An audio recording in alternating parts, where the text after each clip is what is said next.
Hola, ¿cómo estamos? Estamos ahora en el taller de crítica literaria. Recuerden, la vez pasada les hice esta crítica reproche de que varios de ustedes no me hicieron la crítica del texto que les pedí.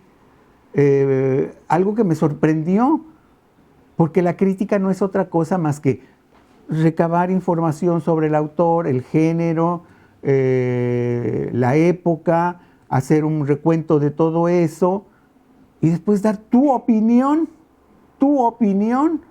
no mi opinión, no la opinión de otro crítico, tu opinión. Eso es lo que hay que hacer. Entonces, yo la vez pasada estaba leyendo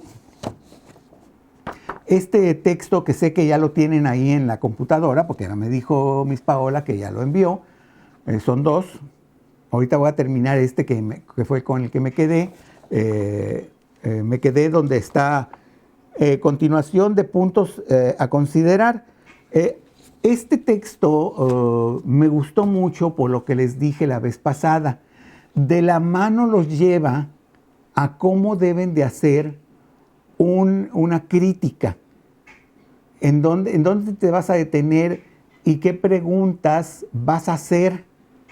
¿Sí? No necesariamente tendrás que contestar todas las preguntas que vienen aquí, pero la gran mayoría las tendrás que contestar para lograr una buena crítica. Bueno, ya todo esto que les acabo de decir fue de lo que leí. Me falta tantito, lo voy a terminar de leer y después les voy a dar unas recomendaciones del otro texto que envié, que no es otra cosa más que este texto, pero hecho por una bibliotecaria, de lo más interesante además. Bien, voy a terminar con esto. Ahorita, estos son los puntos a considerar cuando estamos haciendo la crítica. Nos dice artificios literarios y descripción física. Nosotros ya sabemos, un artificio literario es el lenguaje figurado, es el diálogo, etcétera, etcétera, ¿no? Y la descripción física ya conocemos, la hay geográfica, la hay de personas, la hay física, la hay de ambientes, hay de todo tipo de descripciones. Dice, esas son las preguntas que tienes que contestar para hacer una buena crítica. ¿Utiliza el autor la alusión o lenguaje figurativo? Fíjate en eso, ya sabes cuáles son el lenguaje figurativo. Tenemos tan metido esto del lenguaje figurativo que muchas veces ya ni siquiera reparamos en él. Yo recuerdo alguna vez que alguien leyó en un taller de literatura mío un texto que decía, y entonces azotó como la res. Pero nadie reparó en ello, azotó como la res. Dentro de nuestro lenguaje, cuando dice que azotó como la res, ya sabemos que alguien se cayó. Pero nadie reflexiona que azotó como la res no significa se cayó. En ningún diccionario vas a encontrar una conjugación de azotó la res. ¿Sí? Pero es un lenguaje figurado que está ahí, Entonces hay que ver cómo está la crítica literaria que estamos haciendo nosotros, cómo está utilizando esos lenguajes figurados, si son lenguajes figurados que no aportan nada o que sí aportan y hacen el texto mucho más interesante, ver qué tanto podemos hablar de él. ¿Qué esquema utiliza el libro? Recuerdan que nosotros tenemos 2 o 3 esquemas para hacer críticas y demás. Bueno, los libros también tienen esquemas. Aquí un consejo que yo les podía dar es que se vayan al índice. En el índice muchas veces viene, por ejemplo, prólogo, luego introducción, capítulo 1, capítulo 2, luego, después de la introducción viene un subtítulo, por decir, las artes antes de la llegada de los españoles. Y luego capítulo 1, capítulo 2, capítulo 3, capítulo 4. Luego, entre el capítulo 4 y en el 5 hay otro subtítulo que dice las artes en la época virreinal. Capítulo 5, capítulo 6, capítulo 7, capítulo 8, capítulo 9. Y luego otra vez otro subtítulo que dice el arte en el México independiente. Entonces, ahí ya pueden encontrar cuál es el esquema de cómo se escribió ese ensayo en particular o ese artículo en particular, y lo mismo sucede muchas veces con novelas. Hay novelas que cada capítulo tiene un subtítulo. ¿Sí? Bueno, si las fotografías o ilustraciones son utilizadas, ¿son un complemento del trabajo o son rellenos del libro? ¿Sí? Recuerden cuántas veces les he dicho pueden usar ilustraciones, pero no abusen. Sí, porque luego se les olvida de que muchas veces es un texto. Hay textos, por ejemplo, yo aquí tengo, y no lo tenía, pero este es un libro sobre caligramas, es decir, sobre textos que se hacen con las letras, pero las letras van formando figuras. Déjenme enseñarles alguna cosa que la puedan ver ahí para que no se me... es que vienen muy chiquitos, pero quiero encontrar uno grandecito para que lo puedan más o menos entender a lo que me estoy hablando. Bueno, el borrego sí se logra ver.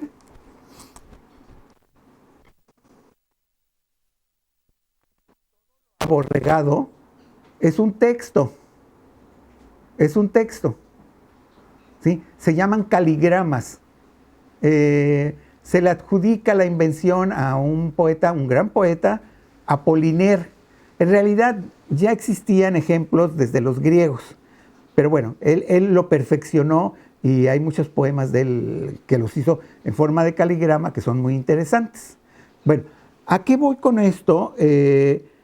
Estos textos como que se llama Words Intouchables, caligramas, vamos a decir que el libro se llama Caligramas, por decir algo, ¿no? Y aquí sí se requiere las imágenes, pero profusamente. Yo escogí porque era el que más claramente se ve, pero si se fijan, miren, más de la mitad del libro está lleno de los caligramas y tiene un pequeño o introducción o prólogo o ensayo donde nos explica de qué tratan los caligramas. En ese caso, pues sí, el prólogo tiene que ser muy cortito, o bueno, puede ser muy largo, pero el material fotográfico o de imágenes tiene que ser muy importante, porque si yo les digo, bueno, es que es un texto de un borrego, pero hecho con letras, pues se van a quedar así como, ¿cómo fue eso? En cambio, ya les enseñé la foto, ya vieron cómo está la imagen y ya se dan cuenta de lo que es un caligrama. Entonces, a eso se refiere esta pregunta. Si las fotos que pusieron para ese trabajo que están ustedes criticando valen la pena. Cuando son ilustraciones para trabajos literarios, es decir, un texto de cuento o novela o poema, se llaman viñetas. Y normalmente las viñetas son de un tamaño muy pequeño. Y la más de las veces lo único que hacen es escenificar algo que está sucediendo en ese capítulo o en ese cuento.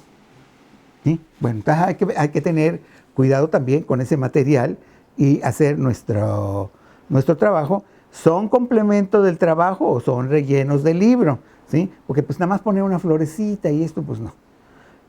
¿Son las ilustraciones y gráficas claras y fáciles de entender?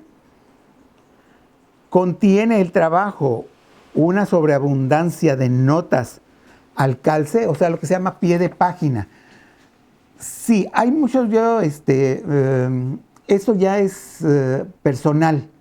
Recuerden, el pie de página, no sé si traiga algún pie de página, déjenme ver.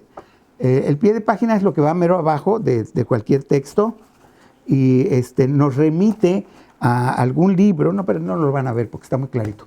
Nos remite a algún libro o alguna aclaración que quiere hacer el autor. A mí los libros que más me gustan son los que traen las notas mero atrás, a no ser que sea un clásico. Si es un clásico y los pies de página nos van a estar tratando de explicar cómo se usaba ese lenguaje en ese entonces o por qué hace lo que hace el personaje en ese momento, entonces prefiero que esté, sí, a pie de página. Pero si no, prefiero que estén hasta el final y ya decidí yo si interrumpo mi lectura y me voy hasta el final. Todo esto también se puede criticar, ¿sí? Hay libros que dices tú, no sé por qué no los puso a pie de página, o no sé por qué, en vez de ponernos tanta información que nos está luego sacando del texto. Bueno, contiene el trabajo una sobreabundancia de notas al calce, eso lo tenemos que aclarar nosotros. Las notas aclaratorias son presentadas de manera consistente al final del capítulo del libro. Esta es la otra forma que les decía. Yo prefiero esta, la que está al final del libro, no al final del capítulo, tampoco me gusta esa, ¿sí? Pero hay algunos que lo hacen así. El esquema es atractivo en general, es decir, la manera, la disposición, como acomodaron su ensayo, su cuento, su novela, etc. ¿Cuán relevante es la cubierta del libro con relación al contenido? Es decir, lo que está aquí nos llama la atención. Por ejemplo, este es un globo aerostático formado con las letras del título, que por cierto el título debe estar aquí. Words into Shapes, The Graphic Art of Calligram. Ese es el nombre de esto, ¿sí? Y está formado con las palabras, ¿sí? Entonces, a mí este me parece muy interesante, ¿no? Yo no lo hubiera comprado si no lo hubiera visto así, ¿sí? Bueno. Esa es la cubierta. Ya casi estoy terminando esto. Recuerden, ya lo tienen ahí ustedes. Mi consejo es que lo guarden para la universidad, porque algún día van a decir, ay, ¿cómo era aquel que me aconsejó el maestro? Guárdenlo, total. Ahora creo que hay una cosa que se llama la nube, ahí guárdenlo como perdido o algo así, o métanlo en una memoria como cosa perdida, y van a ver que allá por el tercer, cuarto semestre, que les pidan la crítica de un artículo, de un ensayo o inclusive de una obra literaria, les va a servir. Bueno, ahora vamos, factores intrínsecos, o sea, lo que es relativo a la obra. 1, los datos bibliográficos del autor. ¿Cuántas novelas ha publicado? ¿En qué país los ha publicado? ¿Cuántas han sido novelas? ¿Cuántos han sido ensayos? Etcétera, etcétera. Periodo literario al cual pertenece la obra. ¿Cómo está él?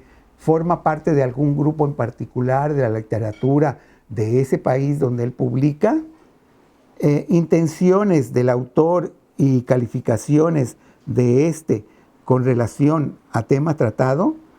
Su tema, lo que está tratando, es novedoso, repite lo que ya repitieron todos los demás.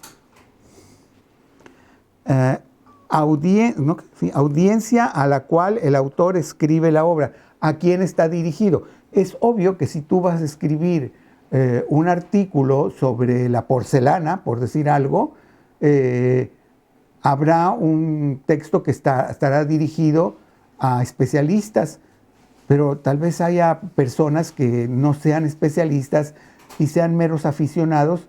Bueno, entonces tendrás que escribir ese libro con otras palabras, no tan técnicas, y si es un libro para niños, tendrá que ser muy simplificado, no porque los niños sean tontos, sino porque hay palabras que todavía no ingresan en su vocabulario.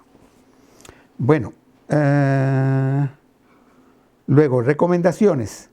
Se pueden leer otras reseñas o críticas que se hayan hecho del libro, siempre y cuando se haya concluido la lectura. Es decir, tú termina tu lectura antes de leer otras críticas, porque si no, esas críticas te van a manipular tu crítica, En cambio, si tú ya lo leíste, si tú ya tienes tu propio punto de vista, si tú quieres un punto de vista equivocado o lo que sea, pero ya puedes confrontarlo con otras críticas, pero no antes, ¿sí? Bueno. Para formar una opinión propia, bueno, lo que acabo de decir, las opiniones no originales deben estar acreditadas, es decir, si tú vas a citar el libro de alguien que ya habló sobre este libro que estás tú criticando, sobre este texto, cítalo. Es decir, el maestro Fernando Vega hizo una crítica breve sobre este texto del cual yo estoy hablando, ¿sí? Y puedes ahí citar 2 o 3 frasecitas mías, pero ya me estás dando el crédito. De la otra manera se llama plagio. Está castigado por la ley. Continuación de recomendaciones. Es imprescindible intercalar información del contenido de la obra con observaciones críticas y evaluativas, porque es muy probable que el lector de la reseña todavía no haya leído la obra.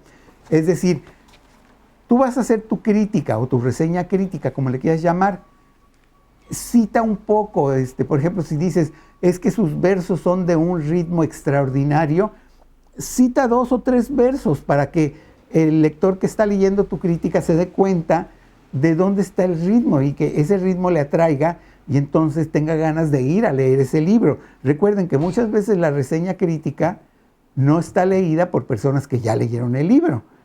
A veces son personas que no han leído el libro y quieren saber si leer ese libro o no. Hay personas que ya lo leyeron y quieren ver cuál es tu opinión para confrontar su opinión con la tuya. Bueno, luego viene organización y redacción. Déjenme ver, ya casi estoy en la última hoja. Bueno, de esto ya nos dejó aquí en blanco la escritora y nada más nos pone, nosotros tenemos que hacer ahí nuestras propias notas, ¿sí? Entonces yo les recomiendo mucho que conserven este texto. Recuerden, se llama ¿Cómo hacer una reseña literaria? A ustedes se los mandé completito. Es de la Universidad Central de Bayamón, es una ciudad de Puerto Rico. Centro de Recursos de Apoyo al Aprendizaje y la Investigación, y lo escribe la doctora Margot Arce de Vázquez. No tiene desperdicio el texto. Sigan mi consejo. Guárdenlo aún a los que no les gusta mucho mi materia, guárdenlo por ahí para cuando estén en la universidad y algún día les vayan a pedir una crítica literaria o una reseña crítica. Aquí lo tienen. De la mano la doctora los lleva. De la mano. No batallen. Ya cuando agarren cierta práctica, ya no van a necesitar esto. Pero ahorita, este es el que les va a ayudar enormemente. Bueno, este es este trabajo. Déjenme, voy a leer otro trabajito del cual ya les mandé también la copia. Es básicamente esto que está aquí, pero escrito, no sé si lo tengo aquí o lo tengo en el... Permítanme tantito, déjenme ver si lo dejé acá. No.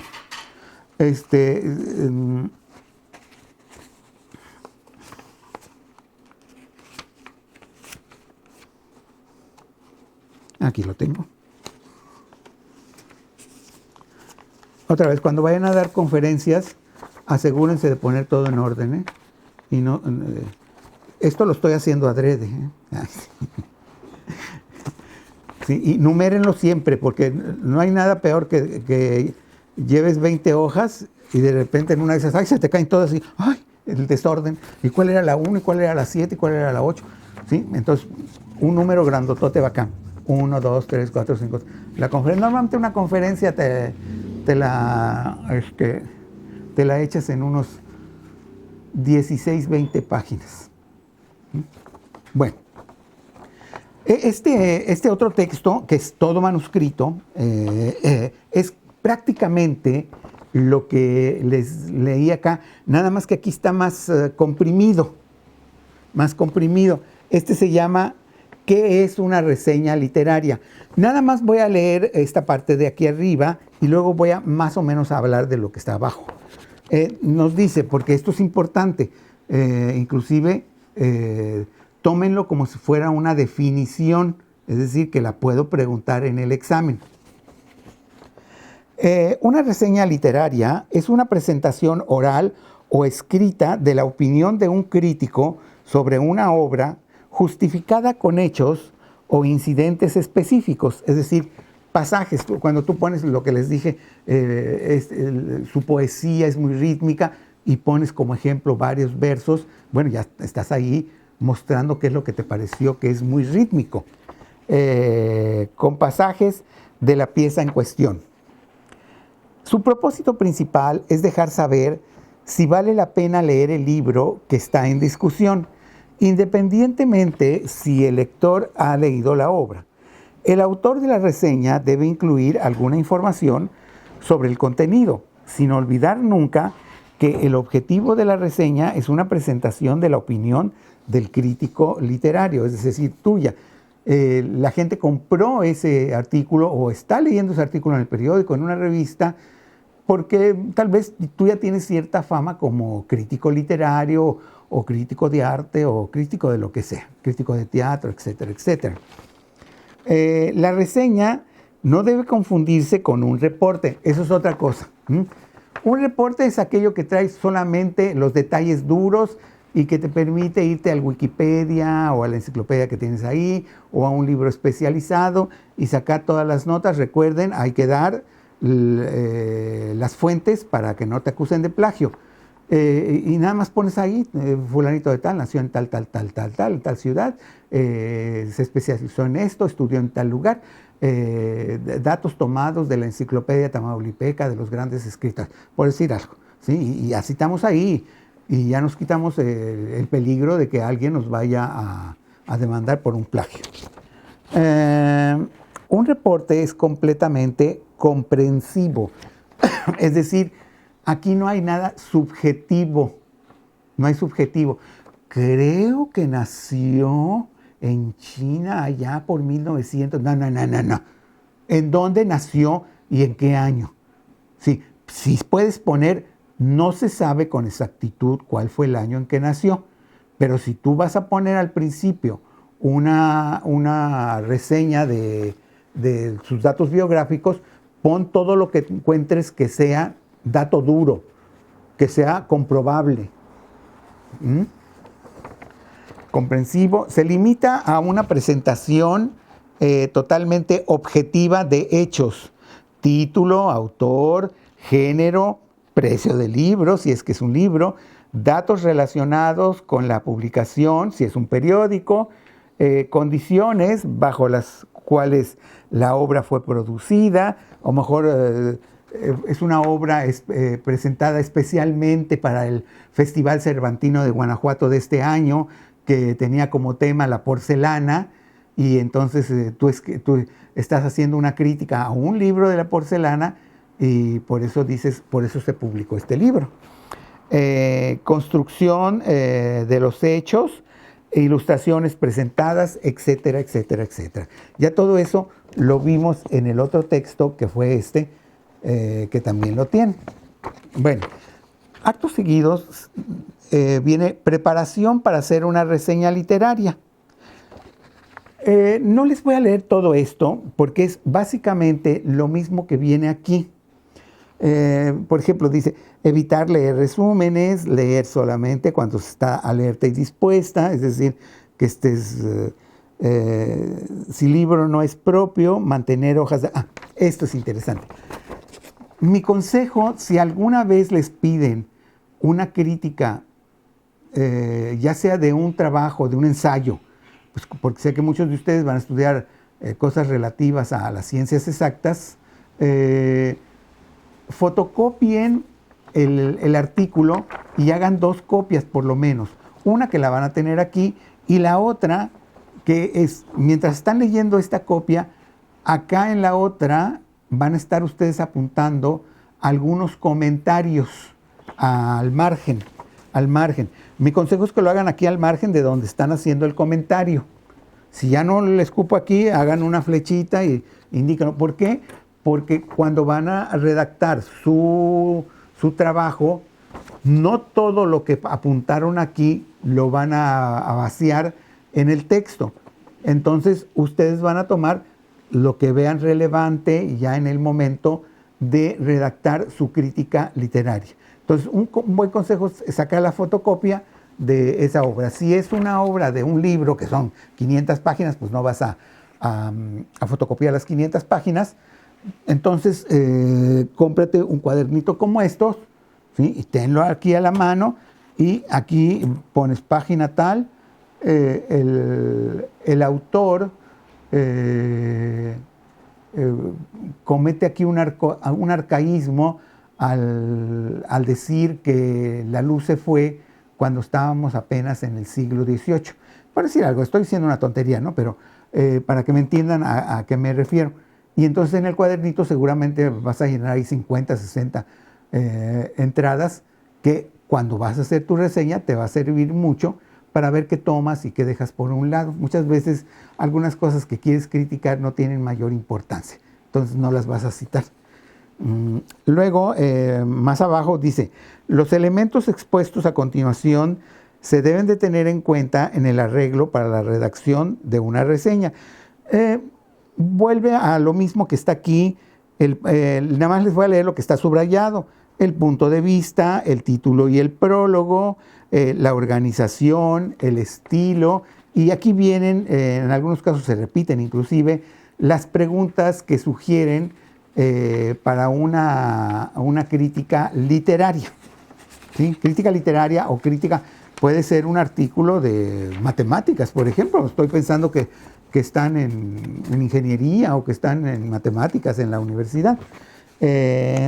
Sigo leyendo los subrayados, el tema, la precisión de la información. ¿Tienes tú la capacidad de checar eso, de revisar? Perdón, no checar es incorrecto.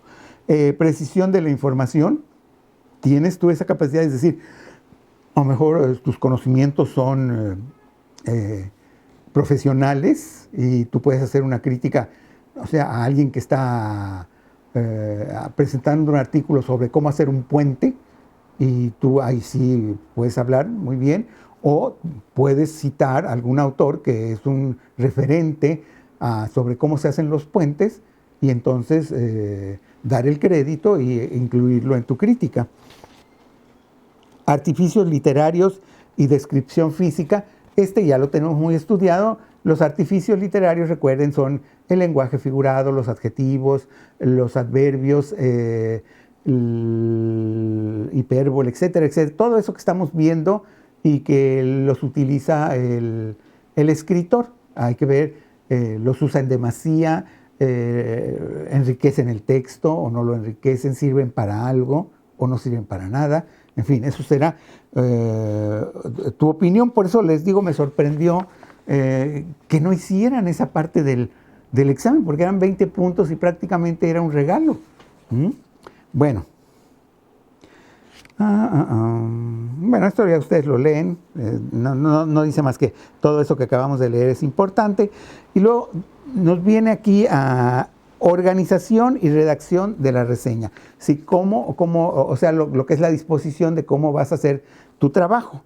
Revisar cuidadosamente todas las notas marginales incluidas durante la lectura, lo que les acabo yo de mencionar. Revisa tus notas y verás qué tomas de ahí. Algo que se me había pasado ahí un poquito sobre esto de la organización y redacción de la reseña es que el título se refiera a lo que estás hablando. No vayan a poner ahí un título que, pues sí, suena muy bonito, pero no tiene nada que ver, ¿no? Y las flores nacen en primavera. Y resulta que vas a hablar de unos tornillos, ¿no? Pues sí, tu título es muy bonito, pero no sé qué tenga que ver con los tornillos.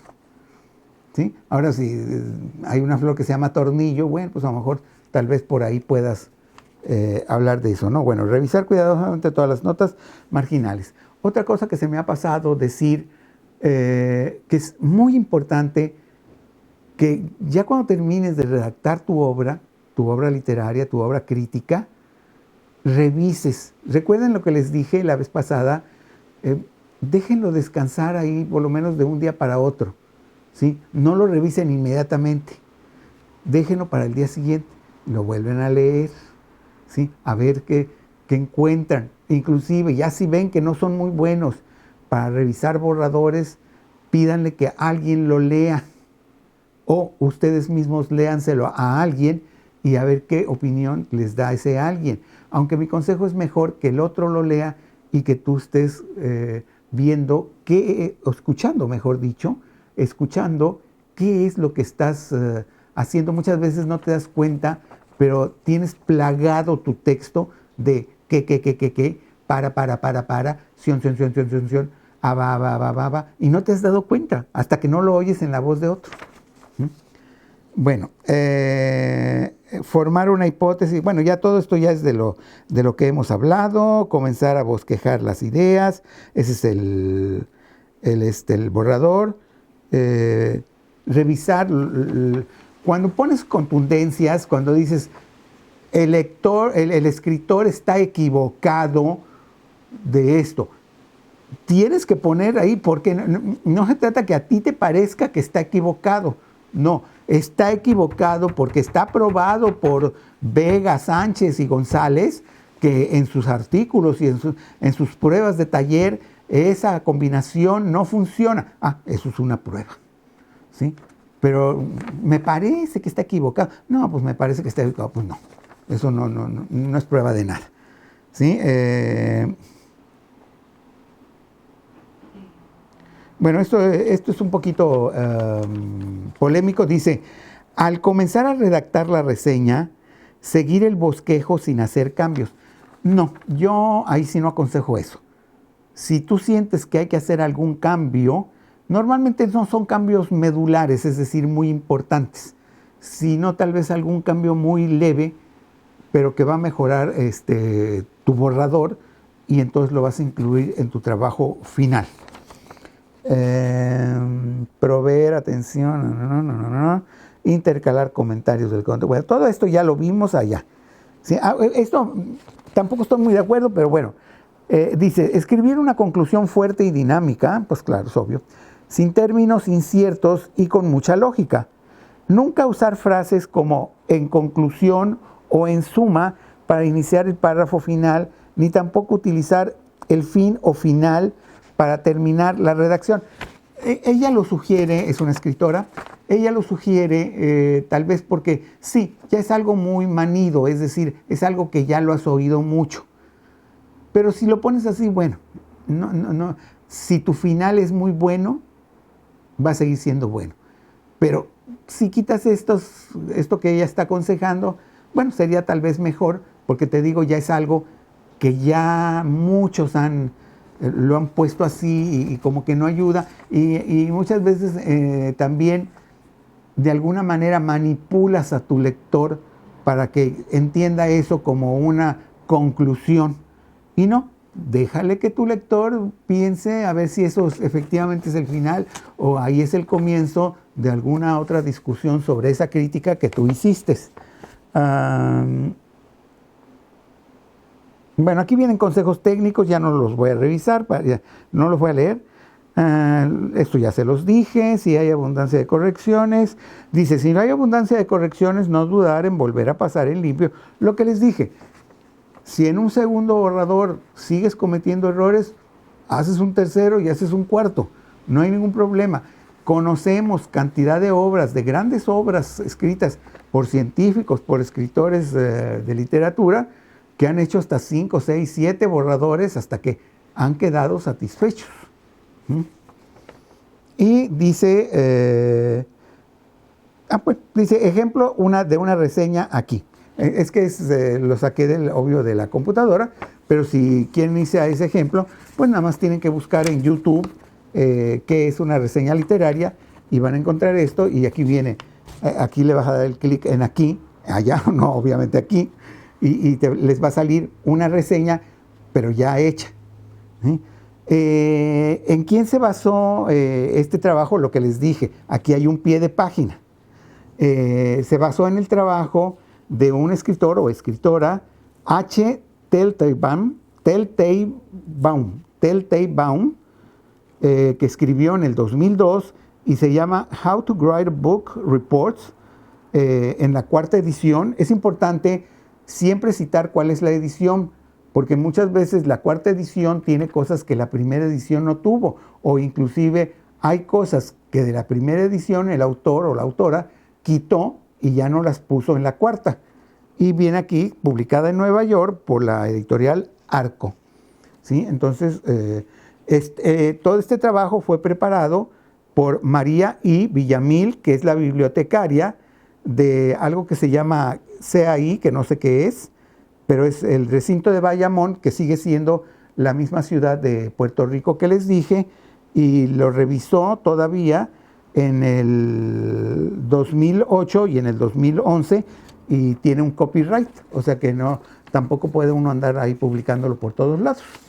¿Sí? Por lo menos yo ya le di su crédito. Con este y me lo van a agradecer toda la vida. Su vida en la universidad va a ser muy feliz, sobre todo cuando les encarguen un trabajo de hacer una reseña crítica, ya sea literaria, ya sea científica, académica. Aquí tienen la solución. Si hay alguna pregunta, déjenmela saber. Espero que ya haya quedado claro esto de la reseña crítica.